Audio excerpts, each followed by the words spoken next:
With that damn knot in my chest, I drove into the Glens Pride residential complex that evening. It was inexpensive housing that needed a new coat of paint, and grass was starting to grow through the cracks in the asphalt in the parking lot.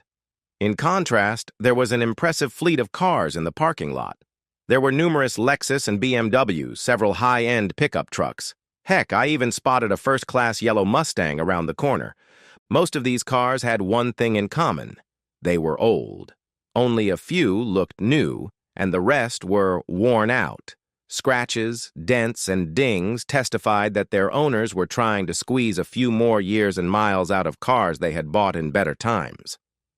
I thought about this as I parked my 2-year-old Toyota Avalon near the house Ed had given me the number for. I knocked on the door and the resident opened it. He was unshaven, but it was the weekend. He was wearing a clean but worn t-shirt and faded jeans, comfortable clothes. The man was about 40, but he could have been a worn-out 35 or a healthy 50. For some reason, I didn't believe he was 50. He was holding a can of Diet Pepsi in his hand. "Are you Ed's friend?" he asked suspiciously. "Yes, Kit." I held out my hand and he shook it cautiously. "I think you'd better come in." His face was contorted with pain. I don't know if he always looked like that or if it was because he knew I was coming and what we were going to talk about. I looked around as I entered. Against the wall was a sofa with sagging, worn cushions. Next to the front door was a recliner. On the table next to it were remote controls and a stack of well-thumbed westerns, spy novels, and history books. To the right of the door was a small dining table, large enough for two, and a kitchenette. There were several dirty plates in the sink, and the trash probably needed to be taken out, but otherwise everything was clean. The carpet was a faded rust color with several stains. He noticed my gaze. "Nothing special, but cheap. And when you get divorced, that's the most important thing, unless you're rich. And there are no rich people after divorce. There are a lot of divorced men here. Some of them are cheaters. Some didn't get along with their wives. Some married whores like me. Can you tell me what happened?" Ed said I should hear your story. He didn't tell me anything else. I was married to that bitch for 12 years. I believed I would live with her forever with that whore. We had 2 children. We had jobs. Life wasn't perfect. We were broke. But when are you ever not broke? I believed everything was fine. Then that bitch cheated on me. "Why?" "Why?" he asked indignantly. "What does it matter why? Isn't it enough that she did it?" He hesitated a little, then said, "Besides, I never found out why." "Really? Why?" "Because of what I did." A grim half-smile appeared on his face. Then he grimaced, and it disappeared. "That bitch hurt me. She hurt me badly, and I needed revenge. That lying whore believed I was an idiot and that she could do whatever she wanted and get away with it. Well, not on my turf. I had to look in the mirror. She took my manhood away from me and I wanted it back." He leaned forward in his chair and rested his elbows on his knees, and I could see his thoughts drifting back to the distant past. From his body language, I could tell that this chair was his home. He spoke slowly.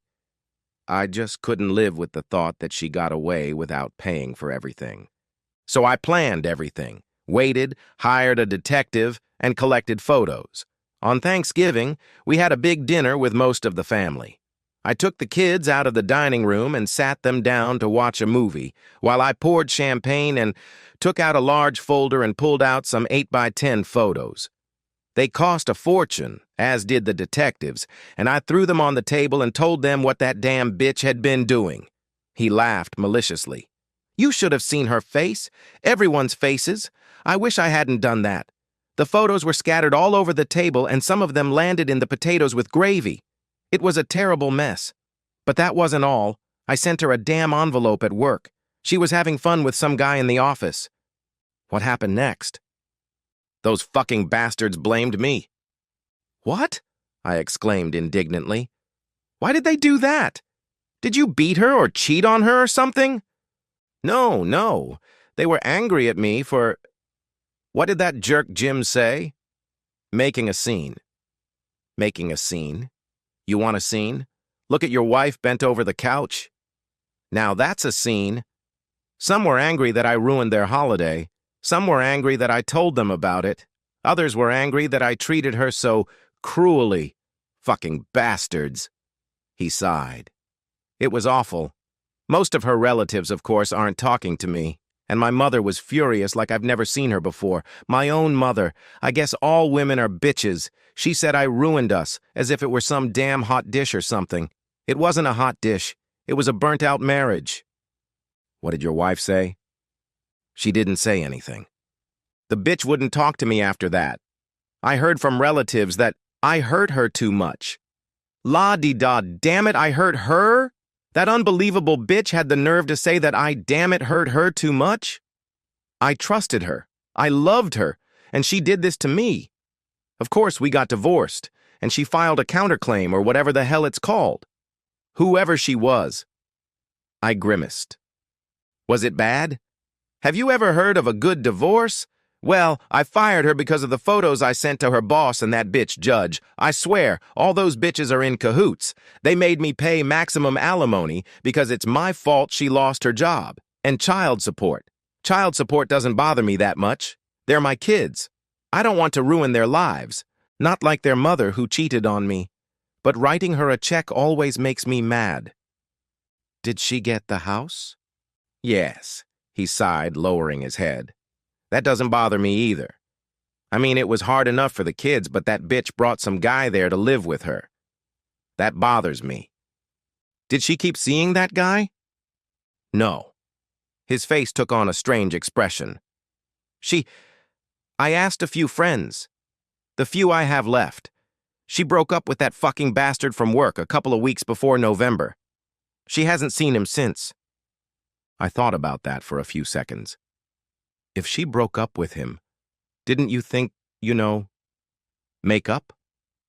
He gave me a withering look. What kind of man are you? Who do you think I am? Didn't you hear what I said? She cheated on me. She slept with another man. Do you think I'm some kind of weak, cuckolded cream pie eater? Even if she crawled back to me on her knees, I wouldn't take her back.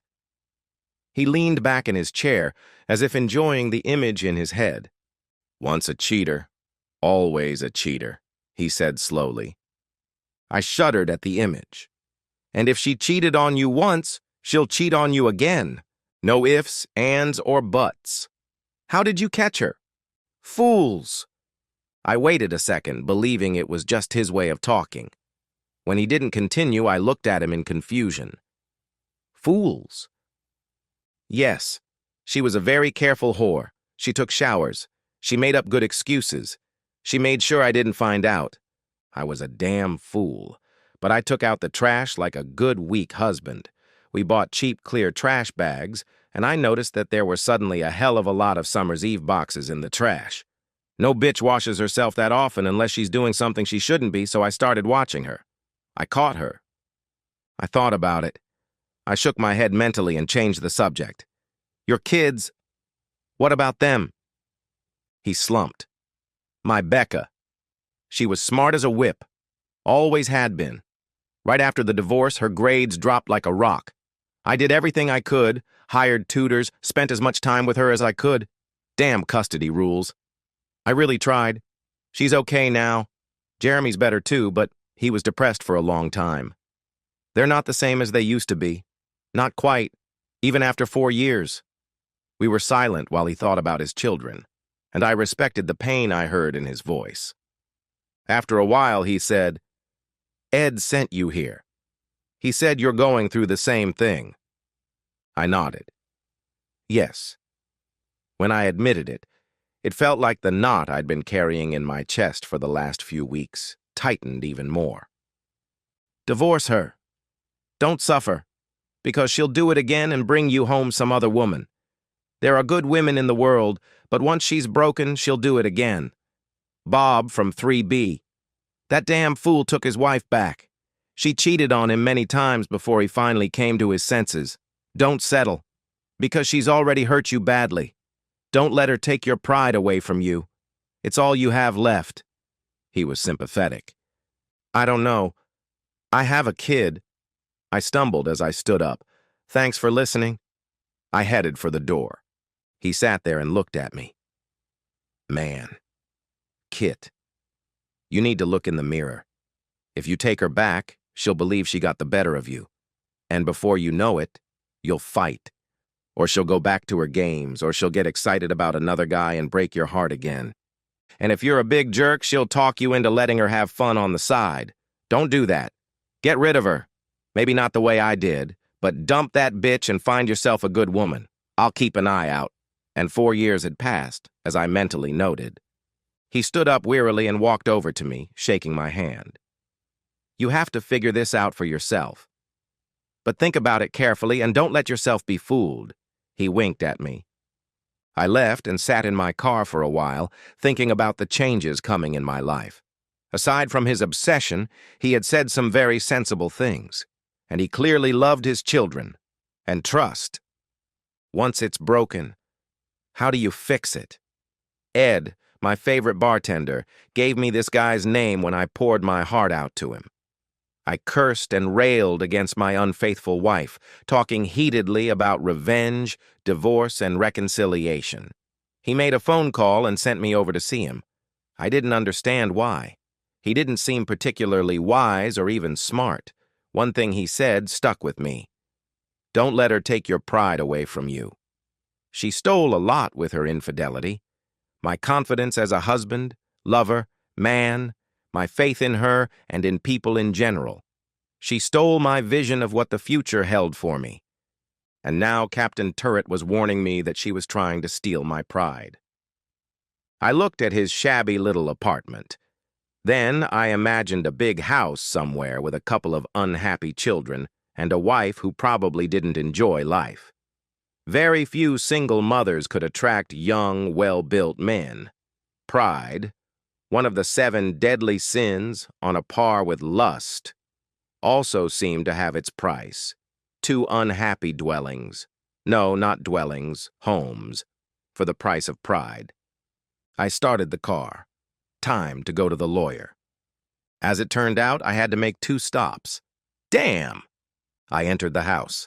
Peggy was standing there, glancing cautiously at me. There had been a lot of unpleasant and angry words over the past week, and I really couldn't blame her. However, I believed that I looked much calmer today. For some reason, she still looked very distressed. Maybe I didn't look calm. Maybe my calmness was making her uneasy, especially if I was thinking about divorce. Bitch, I tried my best to even express my thoughts politely. She was playing mommy again, holding our 1-year-old daughter Mary in her arms and rocking her.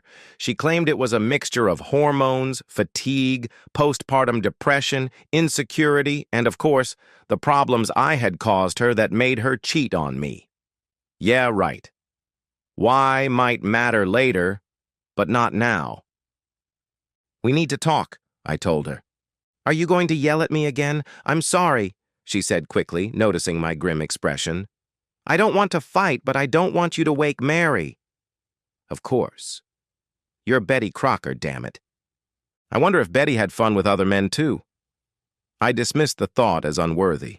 I tried to take the middle road, but it was difficult. I struggled to keep my voice steady. Here's what we'll do.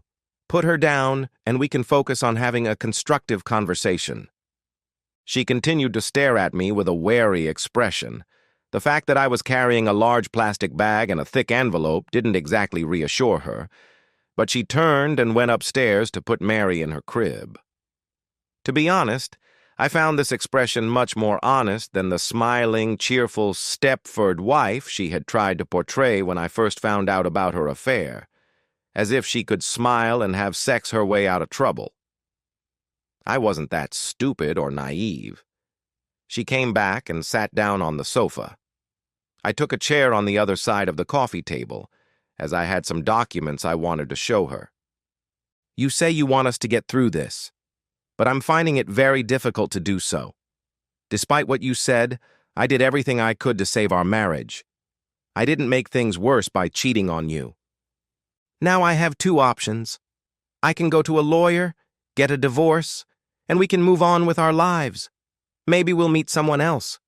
Maybe our lives will be full of regrets. But I'll keep my pride. When I said the word divorce, she visibly tensed up. I watched her body language closely. It meant something important to her. The problem was that I didn't know her motives. Just staying with me so she wouldn't be labeled a slut, or because she didn't want to be a single mother, didn't really work for me. I wanted her to be with me because she wanted to be with me. The knot in my chest didn't tighten anymore, but it didn't loosen either. Another option is to forget about it completely and pretend nothing happened. When I mentioned this, she sat up a little straighter. That means I swallow my pride and live with the humiliation that you cheated on me. I can try to find a way to get over the pain. I didn't mean to hurt you, she repeated, probably for the 100th time in the last week. This time she said it defensively. And I apologized until my throat hurt. Drunk drivers don't want to hit pedestrians either, but that doesn't make them any less dead. I took a deep breath and suppressed my emotions. Nevertheless, I don't want a divorce. But today, in this shitty apartment, I realized something. There was a divorced man there. You know, I didn't even know his name. Just some anonymous guy with an obsession. It doesn't matter. He was cheated on too, but he was proud and got divorced. I didn't like that, but I saw where he lived. There were a lot of divorced men living there, and they lived poorly. They were cheated by the system. This guy's wife cheated on him twice. I took another deep breath. I don't want a divorce, I repeated, but we have serious trust issues. Maybe I hurt our marriage too, but I didn't do anything that deserved that level of disrespect. So I have 3 conditions. You said you want to make amends and you swear you love me. I'll take you at your word. I have 3 demands. First, we need to find a marriage counselor, someone who can help us work through this, and we'll probably both need therapy. If we've gotten to this point, then obviously we don't know how to save our marriage, and we need help and time to think things through. She nodded slowly. I don't like the idea of airing our dirty laundry in public, but I think I can do it. If it's a man, I interrupted her. It will be a man. She frowned but said nothing. I'm going to have to reveal to another man that my wife hit me in the back, and you won't have to deal with all that stupid emotional sisterhood stuff. With a man, I might feel more supported. Or at least I'll trust him more. And that's what it's all about, right? If I can't trust a counselor, why waste money on visits? She clearly didn't like my logic, but it was hard to argue with her. I took the envelope out of the manila folder. Second, we need to go to a notary tomorrow, and you need to sign these documents. I placed the documents on the table in front of her, straightening them so they lay flat.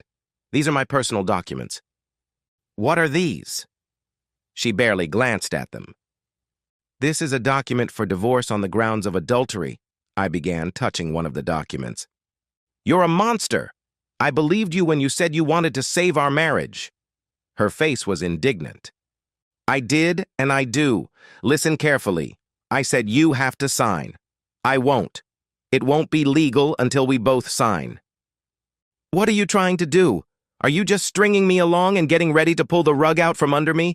Are you trying to hold me hostage? Is this blackmail? I shook my head. Nothing like that. This is about trust, and I don't have any. The first document is a confirmation that you are waiving your right to have a lawyer review the prenuptial agreement and agree to act as your own representative.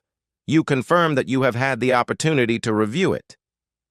The second document is the prenuptial agreement. It's pretty unfair to me. You agree to 30% of the total property, alimony for 6 months, and half of the proceeds from the sale of the house. You give me unlimited visitation rights to Mary, and a few personal items that I love are taken out of the joint property and given to me. There is no mention of child support for Mary because I love my daughter and will not let her suffer. What's to stop you from luring me with the possibility of reconciliation and then just signing the papers to cheat me? she asked, crossing her arms over her chest. You'll just have to trust me. She paled noticeably. Listen, this past week I've felt very insecure about myself and our marriage, but I'm not going to subject myself to abuse from you again because of your actions if things don't work out between us. I don't want that. I hesitated a little. I would like us to finally get to the point where we can go to a barbecue and burn all these pages together. I would like to trust you enough that this offensive business turns to ashes and remains only a bad memory. My voice grew firmer. But that day hasn't come. Is this revenge? She asked, staring intently at my face. She seemed calmer. Number, I told you. If the worst happens and we do get divorced, all I'll have left is a shred of self-respect and my things. Things won't keep you warm at night, but they can make your life comfortable. And if we're getting divorced, I really don't care about your comfort. If there's a little revenge, blackmail, or whatever, well, I consider that a bonus. I regret smiling a little when I said that. Okay, not really sorry, but I felt a little guilty. Later. Much later. She didn't take it very well, but women sometimes lack a sense of humor. What's this? She asked, picking up the third document. This is an affidavit stating that you cheated on me. Divorce because of cheating isn't enough? Her eyes scanned the page. No, I want to be sure. She interrupted me, tearing the document in half. I'm not signing this. This is not up for discussion, I began. I won't sign it because it's not true. It says here that I gave myself completely to my lover, and that's not true. It wasn't love, I never let him do anything, and I won't admit to a lie. What are you saying? She reached out and put her hand on my shoulder. It practically says here that I was a whore for David, and that's not true. If I didn't let the man I love, I began to protest, but she interrupted me. I'm the same person, not some crazy whore. That's why I won't sign this. Why do you even need this? I didn't want to be the villain in this drama. You're not bad. You're trying to be good, at least as much as you can. I can't say it doesn't hurt, but okay, let's get this over with. What's the third thing? I reached for the chair to grab my bag. If we start having sex again? If we have sex, then you can take your papers and shove them up your ass. I'm not going through this to have a roommate. I want my husband back, not a lifetime of tiptoeing around and not being. She was breathing heavily, her face red with rage, and I felt the knot in my chest loosen. A little. She was serious. She wasn't interested in a platonic or inadequate relationship. She wanted to be here. She wanted to be my partner. She wanted to have sex with me. It was so important to her that she called me to tell me. One of the most painful things about this situation was the uncertainty that she loved me, that she needed me. And while I couldn't know if she liked sex with David more, the fact that she valued what we had and wanted it back so badly that she was willing to accept my terms made me feel not healed, but lighter. It gave me hope that maybe we could get through this. I fell silent, breathing heavily. It took me a few moments to collect my thoughts, and suddenly my last condition seemed a little silly. Honey? What's the last condition? She asked, looking at me intently. Peggy realized that something important had happened, and who knows? Maybe she felt hope too. I blushed and picked up the bag. When we start having sex again, I'd like you to use this for a while. She held out her hand with an expression that was a mixture of understanding and slight concern. She looked into the bag, and her expression quickly changed to one of bewilderment. She rummaged through the bag looking for sex toys and lingerie. Honey, there's nothing in here except air freshener. Damn it, this guy and his damn stories.